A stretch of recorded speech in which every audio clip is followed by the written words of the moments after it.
Hey everybody, we are in All Things Algebra, the geometry version, 3-7 equations of lines, point slope form. Okay, so what is the point slope form? Well, we've done slope intercept, which is y equals mx plus b. So point slope form is y minus y1 equals mx minus x1. So m is your slope, and the ordered pair is x1, y1. Now, this is a y. It's always going to stay a y because you have to have a y, and y equals mx plus b. And this is going to be an x, so it has to stay an x because you have to have an x, and y equals mx plus b. But this is a number, number, and number. Okay, so if you don't understand what I'm saying, 4, 1 is your ordered pair. So this is x1, y1, and the m is 2. So y1 is a number. In this case, it's 1. M is a number. In this case, it's 2. And x1 is a number. In this case, it is the 4. So we are what we call plugging and chugging. So it's y minus 1 equals 2. And in parentheses, x minus 4. So write the linear equation in slope-intercept form. Well, we're using point slope to put it in y equals mx plus b, if you're wondering.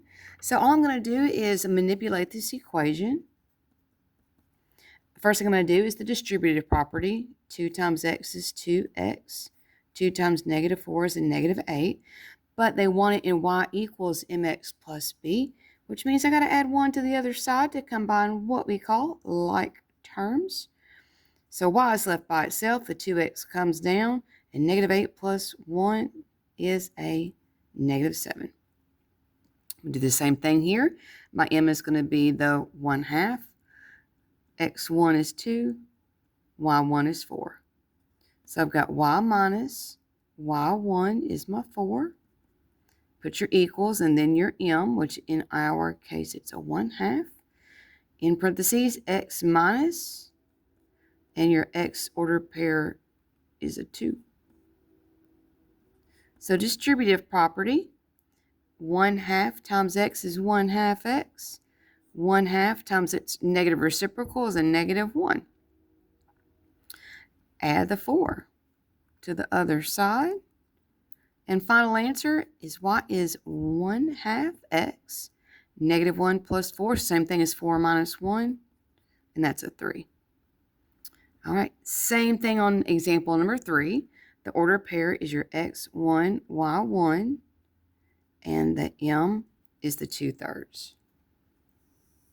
So if you're getting stuck or anything, ask me a question or pause your video and kind of do the math yourself. But if you're a teacher, this is the point in the lesson where you're going to want to step back and kind of let them take the lead. Have them just set up the equation. So what would it be? Y minus 0. Okay, then what? Okay, good. The 2/3. And then x minus, okay, what's that going to be? Okay, well, what do we got to do with that sign, that double negative? Okay, good. That's right. It's going to be a plus. Something like that. So kind of step back, but also lead them through it. Remember, they've had this before in Algebra 1. And in slope, they either love it or despise it. It's very rare you're going to find someone that's in between. But y minus 0 is just y. We do still have to distribute. 2/3 times x is 2/3 x. And then feel free to show the students, a way to cheat. 2/3 times 6. 6 divided by 3 is a 2. And then 2 times 2 is 4. And you're sitting there going, hang on a second, as a student. Do that again. 6 divided by 3 is 2. 2 times 2 is 4. This is a really good concept, especially for y'all who are going to go into Algebra 2 next year. That is, if your school system does geometry first. The key to Algebra 2, because it's a hard kind of a class, is look for those shortcuts to make life easier, especially when you're having to simplify expressions. or expressions inside of equations. And if you have no idea what I'm talking about, you will. X1, Y1, there's your M. At this point, as a teacher, you may ask them to do this one on their own and kind of walk around with the answer already maybe on a sticky note or a little slip of paper. That's kind of what I do. And just to check and make sure, it gives them, the students, some confidence, saying, hey, good job. You got that right, or something's not exactly right. Check your work again. Or it gives you kind of the idea of, hey, these are the kids that I need to pull to the side and help them work a little bit more one-on-one. So the student should have y minus -1, -3/4 x minus -8.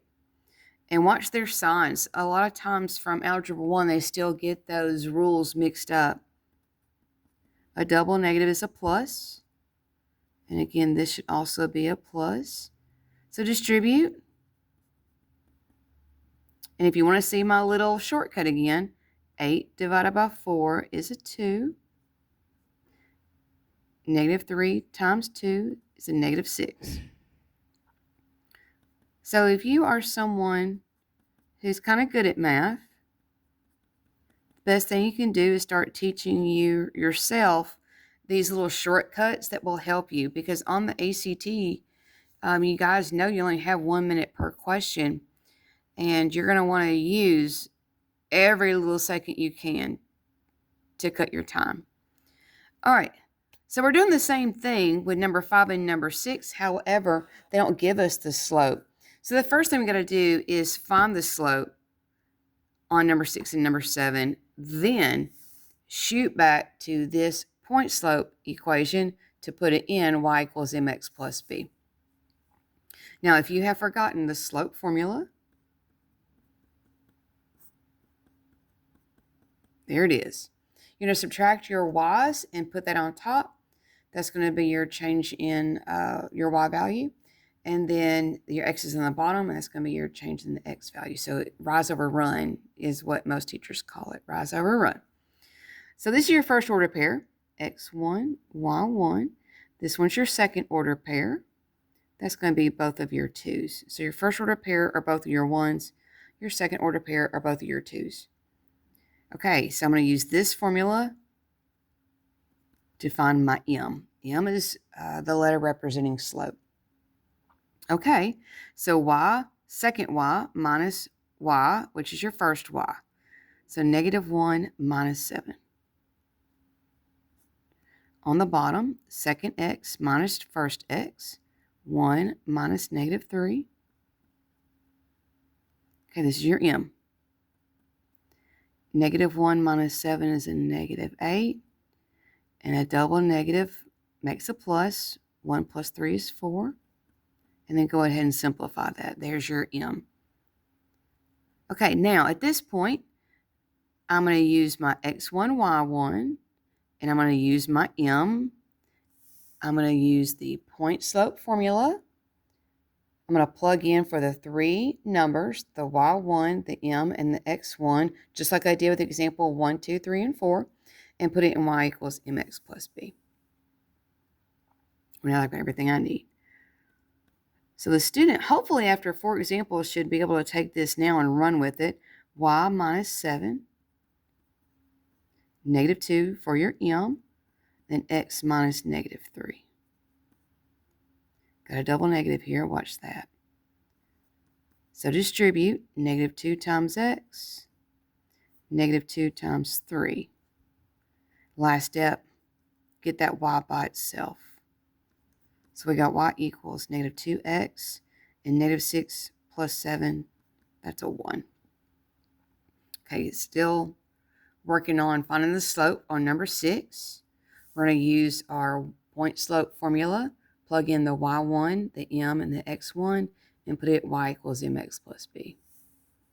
Okay, the first order pair is always x1, y1. And the second order pair is always x2, y2. The formula, y's go on top, x is on the bottom. So -4 minus -7, watch that double negative. X is on the bottom. 3 minus negative 6. All right, well, 7 minus 4 is a 3. Got a double negative. 3 and 6 makes 9. All right, I got a fraction of 1/3. This is my m. Okay, I'm going to use x1, y1, and I'm going to use my m. So again, this should be where the students kind of take a little bit more control over it. They've done 4 examples, and now that they've got m, they should be able to do the rest of this. Should be able to do the rest of this. So y minus your y1 equals your m, x minus your x1. Tell them to watch those signs if you're a teacher. Tell them to distribute. 6 divided by 3 is 2. If you're looking for a shortcut, students, 1/3 times 6 is the same thing as 6 divided by 3. That's a 2. There's your shortcut if you're looking for one. Subtract 7. Here's your answer.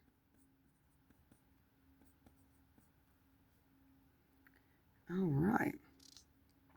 So probably going to end up having to break this down into parts because we got 3 different sections. So yeah, that's what I'll do. There's your part 1. So part 1, we did problems 1 through 6.